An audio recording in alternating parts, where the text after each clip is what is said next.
Kapag nasunog ang pangalan mo, kasunod nitong nasusunog ang iyong pagkatao. Hindi ito ang katapusan habang hindi ko nalilinis ang pangalan ko. Akala niya galit ang nangingibabaw, pero mas masakit pala ang takot na tuluyang mawala ang mahal mo.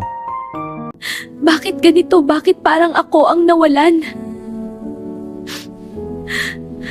Sabihin mo sa akin ang totoo. Hindi ko na kaya ang kalahating sagot. Wala akong kasalanan, pero may gustong tuluyan akong pabagsakin. Si Marco ba? Bilang pansamantalang hahawak ng kumpanya, sisiguraduhin ko magiging malinis ang pamamalakad. Sa likod ng kanyang ngiti, nakatago ang apoy ng kasakiman. Minsan, ang katotohanan ay hindi nawawala. Kung may mangyari sa akin, alamin ninyo na hindi si Adrian ang may sala. May mas malaki pang tao sa likod nito. Hindi siya. Mali ako. Kapag nalaman mo ang katotohanan, mas masakit ang pagsisisi kaysa galit.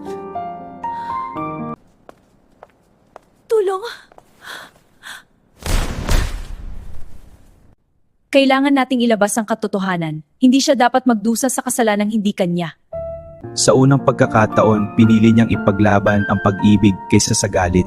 Ito na ang katibayan. Hindi mo pa rin sinasabi sa kanila ang buong katotohanan. Hindi pa oras. Ang apoy ay hindi pa tapos magliyab. Adrian, basahin mo to. Ano to?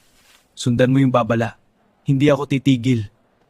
Kapag masyado kang lumalapit sa apoy, maaari ka nitong tuluyang sunugin.